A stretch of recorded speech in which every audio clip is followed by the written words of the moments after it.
इस वक्त अरविंद केजरीवाल बहुत पैनिक में है।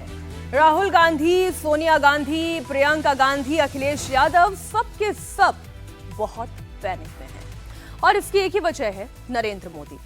सोनिया गांधी को कहना पड़ा, मेरे बेटे को जिता दो, मैं अपना बेटा सौंप रही हूं।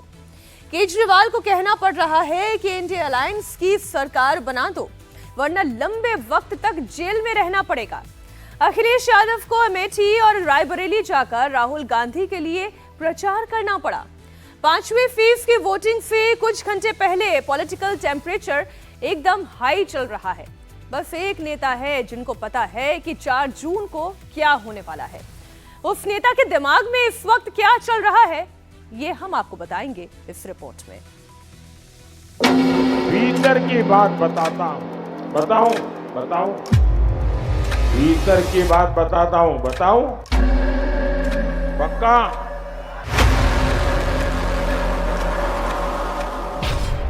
भीतर की बात बताऊं क्या? मोदी ने यह कहकर कौन सा खुलासा किया है?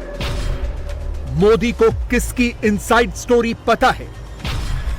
क्या मोदी के पास 24 का कोई लेटेस्ट डेटा है या कोई चौंकाने वाला नतीजा है? देखिए, जब मैं भीतर की बात बोलता हूं तो जब खबर पक्की होती है तब बोलता हूं, वरना नहीं बोलता। मोदी के पास कौन सी खबर पक्की है? क्या मई में ही 4 जून की सीक्रेट रिपोर्ट मोदी को मिल गई है? और क्या राहुल और राहुल की पार्टी की कोई सीक्रेट डिटेल मोदी के हाथ लग गई है? अब कांग्रेस ने मिशन 50 रखा है। 24 के लिए कांग्रेस मिशन 50 लेकर आई है, यह कहकर मोदी ने कौन सी सीक्रेट रिपोर्ट दिखाई है? क्या इस खुलासे से मोदी ने राहुल को बैकफुट पर धकेल दिया है? 24 का चुनाव आज ही जीत लिया है। मैं तंग आ गया हूं, तंग आ गया हूं, तंग आ गया हूं, तंग आ गया हूं। मोदी ने ऐसा कौन सा खुलासा कर दिया है कि राहुल को कहना पड़ गया, मैं तंग आ गया हूं? भानुमति का कुनबा बिखरने लगा है। उसने हथियार डाल दिए हैं। बचे हुए चुनाव में हारी हुई बाजी को कौन खेले? भानुमति के कुनबे में हवा भरने की कोशिश हो रही है। पंजे और साइकिल के सपने टूट गए, खटाखट खटाखट। देश की सियासी गर्मी फटाफट बढ़ती जा रही है। मोदी, राहुल और राहुल के पार्टनर्स सबने 5वें राउंड से पहले फटाफट खटाखट खटाखट एक दूसरे पर हमले तेज कर दिए हैं। खटाखट खटाखट खटाखट खटाखट खटाखट खटाखट खटाखट खटाखट खटाखट खटाखट खटाखट खटाखट खटाखट खटाखट खटाखट खटाखट अंदर। और इस हाई वोल्टेज ड्रामे की पूरी स्क्रिप्ट 80 सीटों वाले उत्तर प्रदेश में लिखी जा रही है, जहां 5वें, 6ठे और 7वें चरण में सबसे टफ बैटल होने जा रही है। इस बैटल में एक तरफ मोदी हैं तो दूसरी तरफ यूपी के दोनों लड़के हैं। और यूपी की इस टक्कर में दोनों लड़कों को असली चुनौती देने वाले मोदी ही हैं। चुनौती को चुनौती देना, उसका दूसरा नाम है मोदी। मोदी मोदी मोदी। चुनौती से जो टकराता है वही तो मोदी कहलाता है, वही तो मोदी कहलाता है। अखिलेश पिछले 3 दिनों से उत्तर प्रदेश में दिल्ली वाले नेताओं की मेजबानी कर रहे हैं, मेहमान नवाजी कर रहे हैं। पहले खरगे की खातिरदारी की, फिर केजरीवाल के साथ प्रेस कॉन्फ्रेंस की, अब राहुल के साथ अमेठी पहुंच गए, फिर रायबरेली गए। राहुल लड़ तो रायबरेली से रहे हैं, लेकिन इस वक्त अमेठी ज्यादा कर रहे हैं। अमेठी और रायबरेली दोनों सीटों पर 5वें राउंड में वोटिंग होनी है, मगर राहुल तो अभी से डिस्क्लेमर करके बैठ चुके हैं कि अमेठी में केएल शर्मा सांसद बन चुके हैं, रायबरेली में वो खुद सांसद बनने जा रहे हैं। ये आपके एमपी हैं, ये आपके एमपी हैं, ये आपके एमपी हैं, ये आपके एमपी हैं। मैं रायबरेली का एमपी हूंगा, मैं रायबरेली का एमपी हूंगा, मैं रायबरेली का एमपी हूंगा, मगर मैं भी अमेठी का एमपी हूं। अब इसे राहुल का कॉन्फिडेंस कहें या ओवर कॉन्फिडेंस, क्योंकि वो तो 4 जून से पहले ही अमेठी रायबरेली में वोटिंग होने से पहले ही दोनों सीटों का रिजल्ट भरी सभा में डिक्लेयर करने लगे हैं और इस नैरेटिव को पुश करने के लिए अखिलेश को भी साथ लेकर घूमने निकल पड़े हैं। अखिलेश की पार्टी अमेठी की रैली का लाइव लिंक एक्स पर शेयर करती है, बड़े बड़े लेटर्स में यूपी के दोनों लड़कों को प्रमोट करती है। फिर जैसे ही यूपी वाले दोनों लड़के रायबरेली पहुंचते हैं, एक दूसरे का हाथ थामते हैं, अखिलेश जैसे ही अपनी स्पीच शुरू करते हैं, राहुल फट से अपनी एक्स प्रोफाइल पर अखिलेश के साथ वाली इस संयुक्त सभा का प्रमोशन शुरू कर देते हैं। अमेठी से राहुल लड़ नहीं रहे, मगर वहां गांधी परिवार की साख दांव पर लगी है। रायबरेली से राहुल लड़ रहे हैं और वहां राहुल और प्रियंका दोनों की साख दांव पर लगी है, क्योंकि राहुल अमेठी से कैंडिडेट हैं और प्रियंका उनकी स्टार प्रचारक, जो रायबरेली में ही डेरा जमाए बैठी हैं। राहुल रायबरेली जीतेंगे या नहीं, अमेठी में कांग्रेस लौटेगी या नहीं, इस पर मोदी ने कौन सा बड़ा खुलासा किया है, ये बस थोड़ी देर में बताएंगे।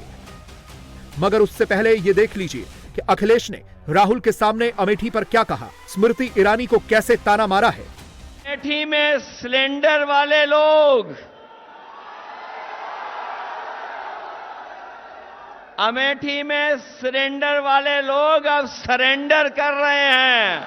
वो हमेशा हमेशा के लिए स्मृति हो जाएंगी। ये अमेठी की आवाज दिल्ली लखनऊ तक पहुंच रही है और मुझे तो ये लगता है कि जब से कांग्रेस और समाजवादी पार्टी साथ आए हैं, गठबंधन बन गया है, उन्होंने अपनी बंबई वाली टिकट कटवा ली है और वो घबराए हुए हैं। अब ये फ्रेम देखिए, राहुल की दाईं तरफ हाथ जोड़े खड़े शख्स ही अमेठी में कांग्रेस के उम्मीदवार केएल शर्मा हैं।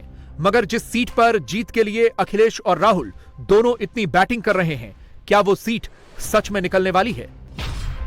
क्योंकि जिस अमेठी सीट पर 2009 में राहुल की जीत का मार्जिन 57.2% था, वो मार्जिन 2014 आते आते 12.3% रह गया था।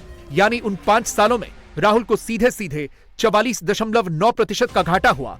और जब 2019 में अमेठी सीट पर स्मृति ईरानी की जीत हुई, तब राहुल पर उन्होंने 5.8% की बढ़त बना रखी थी। और अब की बार अमेठी में इस बात की हवा चल रही है कि स्मृति ईरानी 2019 की तरह सिर्फ 55,120 वोटों से नहीं, 2 लाख से ज्यादा वोटों से जीतकर लौटेंगी। और अब तो अमेठी के रण में अखिलेश के सबसे करीबी विधायक रहे मनोज पांडे भी अमित शाह की मौजूदगी में बीजेपी में शामिल हो चुके हैं। और अखिलेश को इन तस्वीरों का गम इतना है कि शुक्रवार को राहुल के सामने वो अमेठी में ये दुख साझा करते नजर आए, क्योंकि अखिलेश को अंदाजा लग गया कि स्मृति ईरानी ने अमेठी निकाल लिया है। क्या मुझे नाम लेना पड़ेगा कि जिनके सामने झुक गए? ये आप बात समझ गए कि नहीं समझ गए? जो हमारे विधायक थे उनके सामने झुक गए कि नहीं झुक गए? बताओ, उन्हें झूठा फंसाया कि नहीं फंसाया? उन्हें झूठा फंसाया और आज जब खुद फंस गए तो जाकर के उनके सामने झुक गए जाकर के। अमेठी लोकसभा क्षेत्र इस बात की साक्षी है, 5 दशकों तक रिश्तों की दुहाई दी गई, लेकिन गरीब के सर पर छत नहीं बनी। जो 5 दशक राज करते रहे, वो कलेक्टर का ऑफिस तक नहीं बनवा पाए। अमित भाई, आपने 2019 में कहा था अमेठी है तैयार, अब की बार मोदी सरकार। आज अमेठी और रायबरेली की ओर से विनम्रता से आपके चरणों में निवेदन रखती हूं, हम दोनों हैं तैयार। अब की बार फिर एक बार मोदी सरकार। वो कह रहे हैं कि रायबरेली और अमेठी की सीट हमारे परिवार की सीट है। आज मैं पूछने आया हूं किसने विल में दी भाई सीट? ये सीट किसी परिवार की नहीं है, रायबरेली और अमेठी के गरीब युवाओं का सीट है। जो रायबरेली वाले चाहेंगे, अमेठी वाले चाहेंगे, वो ही संसद में जाएगा। अमेठी के बाद मंच सजा रायबरेली में। यहां राहुल, प्रियंका, सोनिया, बघेल, अखिलेश सारे इकट्ठा हुए। जबरदस्त माहौल बनाया गया, खूब भीड़ जुटाई गई। तस्वीरें देखकर एक पल के लिए यह संदेश देने की कोशिश हुई कि राहुल तो वोटिंग से पहले ही रायबरेली जीत गए। यहां भी जमकर मोदी मोदी हुआ। राहुल ने, प्रियंका ने, सोनिया ने, अखिलेश ने, सबने मिलकर एक से बढ़कर एक वन लाइनर रिएक्शन दिए। सोनिया गांधी ने यह कहकर इमोशनल कार्ड खेला कि मैं आपको अपना बेटा सौंप रही हूं। मैं आपको अपना बेटा सौंप रही हूं। अपना बेटा सौंप रही हूं। जैसे आपने मुझे अपना माना, वैसे ही राहुल को अपना मान कर रखना है। प्रियंका ने यह कहकर रायबरेली वालों में जोश भरा कि अब की बार राहुल के लिए 5 लाख पार है। 5 लाख पार है। 5 लाख पार है। इसके बाद जब बारी आई राहुल की तो वो मोदी के लिए वही हफ्तों पुरानी गुड बाय टाटा वाली स्क्रिप्ट पढ़ने लगे। 4 जून को मोदी पीएम नहीं रहेंगे, ये भविष्यवाणी करने लगे। मैं जो चाहूं मोदी से बुलवा सकता हूं, इस तरह के वन लाइनर से रायबरेली का सियासी पारा बढ़ाने लगे।